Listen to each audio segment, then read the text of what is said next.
Chapitre 15. Chrétien et Grand Espoir, se voyant dans la prospérité et se sentant en paix, deviennent insouciants et négligent la vigilance. Ils prennent un sentier de traverse et tombent entre les mains du géant Désespoir, mais ils implorent le secours de Dieu et sont délivrés au moyen de la clé de la promesse.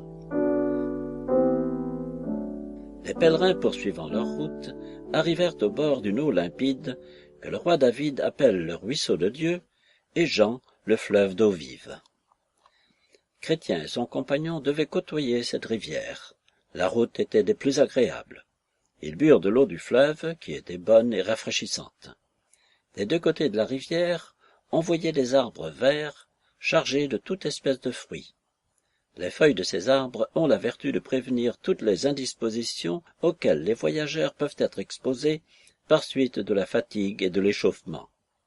De chaque côté de la rivière était une prairie parsemée de muguets, et qui conservait sa verdure toute l'année. Ils s'y couchèrent et s'endormirent, assurés qu'en ce lieu ils ne pouvaient rien avoir à craindre. Quand ils se réveillèrent, ils cueillirent de nouveau du fruit des arbres, burent de l'eau de la rivière et se rendormirent. Ils passèrent ainsi plusieurs jours et plusieurs nuits. Après quoi, comme ils n'étaient pas encore au bout de leur voyage, ils poursuivirent leur route. Ils ne marchèrent pas longtemps avant d'arriver à un endroit où ils virent, à leur grand regret, que le chemin ne suivait plus le cours de la rivière. Cependant, ils n'osaient se hasarder à faire un pas hors de leur route. Le chemin qu'il leur fallait suivre était rocailleux, et leurs pieds étaient devenus très sensibles par suite de la longue marche qu'ils avaient déjà faite, en sorte qu'ils perdaient courage par le chemin, et que tout en avançant, ils soupiraient après une meilleure route. Or, à quelque distance d'eux, à gauche du chemin, il y avait une prairie, dont ils n'étaient séparés que par une barrière, et qui s'appelle la prairie du chemin détourné. Chrétien dit à son compagnon: « Si cette prairie côtoie notre route, passons-y. » Il s'avança vers la barrière, et vit qu'il y avait de l'autre côté de la haie un sentier qui suivait la même direction que leur route. « C'est ce que j'espérais, dit Chrétien. Nous marcherons bien plus facilement de l'autre côté. Venez, mon cher Grand Espoir. Grand Espoir. Mais si ce sentier allait nous détourner? Chrétien. Cela n'est pas probable. Ne voyez-vous pas qu'il suit le chemin? Grand Espoir se laissa persuader. Ils passèrent la barrière et trouvèrent qu'on marchait bien plus facilement et plus agréablement de l'autre côté. Bientôt ils aperçurent un homme qui cheminait devant eux dans le même sentier. Son nom était Vaine Confiance. Ils l'appelèrent et lui demandèrent où cette route conduisait. Il répondit: « À la cité céleste. » « Vous voyez que nous avons eu raison, reprit Chrétien. Ils continuèrent donc à avancer, précédés de leurs nouveaux compagnons de voyage. Bientôt la nuit survint, et il commença à faire très sombre, en sorte que Chrétien et son ami perdirent de vue l'homme qui marchait devant eux. Celui-ci, appelé, comme je l'ai dit, Vaine Confiance, ne voyant pas son chemin, se précipita dans une fosse profonde qui avait été creusée à dessein par le Seigneur de ces terres pour être en piège aux insensés pleins de confiance en eux-mêmes. Chrétien et Grand Espoir, l'ayant entendu tomber, l'appelèrent pour savoir s'il vivait encore. Mais un profond gémissement fut la seule réponse qu'ils obtinrent. « Où sommes-nous » demanda Grand Espoir. Son compagnon garda le silence, car il se doutait déjà qu'il l'avait égaré. Bientôt il commença à pleuvoir, à éclairer et à tonner d'une manière effrayante, et les eaux se débordèrent. Alors Grand Espoir s'écria en soupirant: « Hélas, pourquoi me suis-je écarté du chemin ?» Chrétien. Qui aurait pu croire que ce sentier nous conduirait hors de la route? Grand Espoir. Je l'ai craint dès le moment où vous avez voulu le prendre. C'est pourquoi je vous ai donné un avertissement amical. Je me serais exprimé avec plus de franchise, mais vous êtes plus âgé que moi. Chrétien. Cher frère, pardonnez-moi. Je suis fâché de vous avoir fait sortir de la route, de vous avoir exposé à un danger si imminent. Ne m'en voulez pas, je vous prie, je ne l'ai point fait dans une mauvaise intention. Grand Espoir.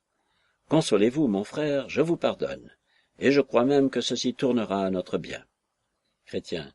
Je suis heureux d'avoir affaire à un si bon frère, mais il ne faut pas nous arrêter ici. Essayons de retourner sur nos pas. Grand Espoir. Mais, cher frère, laissez-moi marcher devant. Chrétien. Non, s'il vous plaît, laissez-moi vous précéder. S'il y a quelque danger, il est juste que j'y sois exposé le premier, puisque c'est moi qui suis cause que nous sommes sortis du chemin. Non, dit Grand Espoir, vous n'irez pas le premier. Troublé comme vous l'êtes, vous pourriez vous égarer encore. Alors ils entendirent, pour leur encouragement, une voix qui leur disait « Prends garde au chemin, et par quelle voie tu es venu. Retourne-t'en. » Mais dans l'intervalle, les eaux s'étaient élevées si haut qu'il était dangereux de reprendre le même chemin. Il est, hélas, bien plus facile de sortir de la route quand nous y marchons que d'y rentrer quand nous en sommes sortis. Cependant, ils se hasardèrent à retourner sur leurs pas. Mais la nuit était si sombre et les eaux si hautes qu'ils coururent 20 fois le risque de se noyer. Il leur fut impossible, quelque peine qu'ils se donnassent, de regagner la barrière pendant la nuit.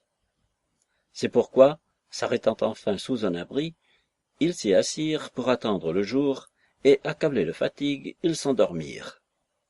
Or, il y avait non loin de l'endroit où ils se reposaient, un château appelé le Château du Doute, dont le propriétaire était le géant Désespoir, et c'était sur ces terres qu'il se trouvait alors. Le géant s'étant levé de bonne heure et se promenant dans ses champs, surprit Chrétien et Grand Espoir endormis. Aussitôt, d'une voix rauque et menaçante, il les réveilla et leur demanda d'où ils venaient, et ce qu'ils faisaient sur ces terres. Ils lui dirent qu'ils étaient des pèlerins égarés. « Vous m'avez offensé en passant sur mon territoire, dit le géant. Suivez-moi maintenant. » Ils obéirent, voyant qu'il était plus fort qu'eux, et sentant qu'il n'avait pas grand-chose à dire pour leur défense. Le géant les fit marcher devant lui et les enferma dans un cachot sombre et dégoûtant. Ils y restèrent du mercredi matin au samedi soir, sans avoir rien à manger ni à boire, sans voir goutte, et sans que qui que ce soit s'informât d'eux. Ils souffrirent beaucoup dans cette cruelle situation, n'ayant personne pour les défendre ou pour les secourir, et Chrétien en gémit doublement, en pensant que c'était son imprudence qui leur avait attiré ce malheur. Le géant Désespoir avait une femme qui s'appelait Défiance. Se trouvant seul avec elle, il lui conta qu'il s'était emparé de ces 2 hommes, et qu'il les avait enfermés dans un cachot pour avoir passé sur ces terres. Il lui demanda ensuite ce qu'elle lui conseillait de faire de ces prisonniers. Quand il lui eut dit qui ils étaient, d'où ils venaient et où ils allaient, elle l'exhorta à les battre le lendemain matin sans miséricorde. En conséquence, quand le jour fut venu, il prit un gourdin, descendit dans le cachot où ils étaient, et se mit à les bâtonner comme des chiens, jusqu'à ce qu'ils fussent hors d'état de se mouvoir. Puis il se retira et les laissa déplorer leur triste sort. Aussi passèrent-ils toute la journée à pousser des soupirs et à se lamenter. La nuit suivante, Défiance parla encore à son mari des prisonniers, et apprenant qu'ils respiraient encore, elle lui conseilla de les encourager à se tuer. Le lendemain matin, il redescendit auprès d'eux, et voyant qu'ils étaient encore tout meurtris des coups qu'il leur avait donnés la veille, il leur dit que, comme ils ne pouvaient avoir aucune espérance de sortir jamais de ce cachot, ce qu'ils avaient de mieux à faire, c'était de s'ôter la vie par le fer, par le poison ou par la corde. Car, ajouta-t-il, pourquoi ne vous délivreriez-vous pas d'une vie remplie de tant d'amertume? Ils ne répondirent qu'en le suppliant de leur rendre la liberté. Mais il leur jeta un de ces horribles regards, et se précipitant sur eux, il les aurait sans doute assommés s'il ne lui fût survenu dans ce moment une espèce d'attaque convulsive qu'il avait quelquefois et qui le privait momentanément de l'usage de son bras. Il se retira donc et les laissa, comme précédemment, considérer ce qu'ils avaient à faire.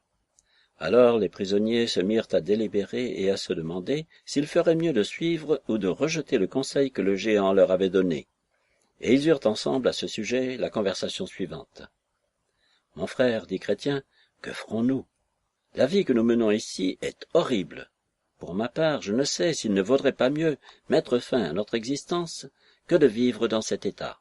J'aime mieux la mort qu'une telle vie, et le sépulcre me paraît préférable à ce cachot. Suivrons-nous le conseil du géant? Grand Espoir. Il est vrai que notre sort actuel est déplorable, et que la mort serait bien plus douce. Mais n'oublions pas que le seigneur du pays dans lequel nous allons a dit « Tu ne tueras point ». Et s'il nous est défendu d'ôter la vie à notre prochain, assurément il nous est aussi défendu de suivre le conseil du géant, qui est de nous ôter la vie à nous-mêmes. Celui qui tue son semblable ne peut lui ôter que la vie du corps, mais celui qui se tue soi-même fait périr son corps et son âme tout à la fois. De plus, mon frère, quand vous parlez du repos de la tombe, vous oubliez qu'il y a un enfer, où vont assurément tous les meurtriers, car aucun meurtrier n'a la vie éternelle demeurant en lui. Enfin, souvenons-nous que le géant désespoir n'est pas tout-puissant. D'autres pèlerins, si je suis bien informé, sont tombés comme nous entre ses mains, et lui ont cependant échappé. Qui sait si le Créateur de toutes choses ne fera pas mourir ce géant, ou si une fois ou l'autre, désespoir, n'oubliera pas de fermer à clé la porte de ce cachot, ou enfin, s'il n'aura pas encore en notre présence un de ces accès qui lui ôtent l'usage de ses membres. Si cela lui arrive de nouveau, je suis déterminé à me comporter vaillamment et à faire tous mes efforts pour me tirer de ses mains. J'ai été bien fou d'en avoir laissé échapper l'occasion. Mais, mon frère, prenons patience, ne perdons pas courage. Peut-être sommes-nous à la veille d'obtenir une heureuse délivrance. Mais, quoi qu'il arrive, ne soyons pas nos propres meurtriers. Ces paroles calmèrent un peu l'agitation de Chrétien, et les deux prisonniers, toujours dans l'obscurité, passèrent encore toute la journée dans cette affreuse situation. Vers le soir, le géant redescendit dans le cachot pour voir si les pèlerins avaient suivi son conseil. Mais il fut fort surpris de voir qu'ils existaient encore, malgré les coups qu'ils avaient reçus, et bien qu'il ne leur eût donné aucune espèce de nourriture. Il devint furieux, et leur dit que puisqu'ils n'avaient pas voulu suivre son conseil, il les réduirait bientôt à regretter d'être jamais nés. À l'ouïe de ces paroles, la frayeur les saisit. Je crois même que Chrétien perdit connaissance. Mais revenu bientôt à lui-même, il s'entretint encore avec grand espoir du conseil que leur avait donné le géant, et ils se demandèrent s'ils ne feraient pas mieux de le suivre. Chrétien semblait disposé à mettre fin à son existence, mais grand espoir chercha une seconde fois à l'en détourner. « Mon frère, lui dit-il, souvenez-vous du courage que vous avez montré jusqu'à présent. Apollyon n'a pas pu triompher de vous, et vous ne vous êtes laissé abattre par rien de ce que vous avez vu, entendu ou éprouvé dans la vallée de l'ombre de la mort. À combien de difficultés, de dangers et de terreurs n'avez-vous pas échappé? Pourquoi donc trembleriez-vous maintenant? Vous voyez que moi, qui suis naturellement plus faible que vous, je suis avec vous dans ce cachot. Le géant m'a frappé, comme vous. Je suis comme vous, privé de pain, d'eau et de lumière. Mais ayons encore un peu de patience. Rappelez-vous la fermeté dont vous avez fait preuve à la foire de la vanité. Ni les chaînes, ni la cage de fer, ni la mort sanglante dont vous étiez menacé ne vous en fait peur. C'est pourquoi, quand ce ne serait que pour ne pas déshonorer le nom de chrétien, possédons nos âmes par la patience aussi longtemps que nous le pourrons. Quand il fut nuit, et que le géant et sa femme se trouvèrent seuls, celle-ci lui demanda si les prisonniers avaient suivi son conseil. « Ce sont de déterminés coquins, lui répondit-il. Ils aiment mieux supporter tout que de se détruire. S'il en est ainsi, dit-elle, conduisez-les demain dans la cour du château. Montrez-leur les os et les crânes de ceux que vous avez déjà expédiés. Et dites-leur qu'avant la fin de la semaine, vous les mettrez en pièces, comme vous avez mis en pièces tant d'autres pèlerins. » Le lendemain matin, le géant se rendit de nouveau auprès d'eux, les conduisit dans la cour du château, et, selon le conseil de sa femme, leur dit « Ces ossements sont ceux des pèlerins qui, comme vous, ont passé sur mes terres. Quand l'envie m'en est venue, je les ai mis en pièces, et c'est le sort que je vous ferai subir avant 10 jours. Redescendez maintenant dans votre antre. » Et en disant ces paroles, il les y reconduisit, les frappant tout le long du chemin. Ainsi, le samedi se passa tout aussi tristement que les jours précédents. Quand le soir fut venu, Madame Défiance et son mari recommencèrent à parler de leurs prisonniers, et le vieux géant exprima sa surprise de ce qu'il ne pouvait en venir à bout, ni par les menaces, ni par les mauvais traitements. La femme répondit qu'ils se flattaient peut-être que quelqu'un viendrait les délivrer, ou bien qu'ils avaient peut-être sur eux de fausses clés au moyen desquelles ils espéraient se sauver. « Croyez-vous, dit le géant, je ne manquerai pas de les fouiller demain matin. » Or, le samedi à minuit, nos pèlerins se mirent à prier, et restèrent en prière presque jusqu'au point du jour. Mais un peu avant le lever du soleil, Chrétien s'écria tout à coup, du ton d'un homme qui vient d'être frappé d'une heureuse idée, « Imbécile que je suis, de rester étendu dans cet affreux cachot, quand il ne dépendrait que de moi d'être en pleine liberté. J'ai sur moi une clé appelée promesse, qui, j'en suis certain, ouvrira toutes les serrures du château du doute. » Vraiment, dit Grand Espoir, voilà une bonne nouvelle. Prenez votre clé et essayons. Chrétien la prit en effet, et ne l'eut pas plutôt mis dans la serrure que la porte du cachot s'ouvrit aussitôt. Ils sortirent tous deux et gagnèrent la porte extérieure qui conduisait à la cour du château. La clé l'ouvrit également. Ils s'avancèrent ensuite vers la porte de fer par laquelle il fallait aussi passer. La serrure en était dure et difficile. Ils en vinrent cependant à bout et poussèrent la porte afin de se sauver le plus vite possible. Mais le bruit qu'elle fit en tournant sur ses gonds réveilla le géant Désespoir, qui se leva en toute hâte dans l'intention de poursuivre ses prisonniers. Heureusement qu'il fut saisi tout à coup d'une de ces attaques, en sorte qu'il lui fut impossible de bouger, ce qui donna à nos pèlerins le temps de s'échapper. Ils furent bientôt sur le grand chemin royal, et là ils marchèrent en sûreté, car ils étaient hors des domaines du géant et à l'abri de ses atteintes.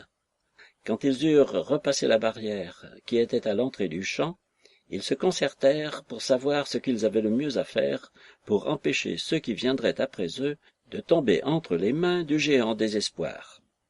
Après de mûres réflexions, ils se déterminèrent à élever dans cet endroit une colonne, avec cette inscription « De l'autre côté de cette barrière est le chemin qui conduit au château du doute, habité par le géant Désespoir, qui méprise le roi de la cité céleste et fait mourir les pèlerins qui s'y rendent. » Grâce à cet avertissement, plusieurs voyageurs qui ont depuis passé par là ont évité le danger.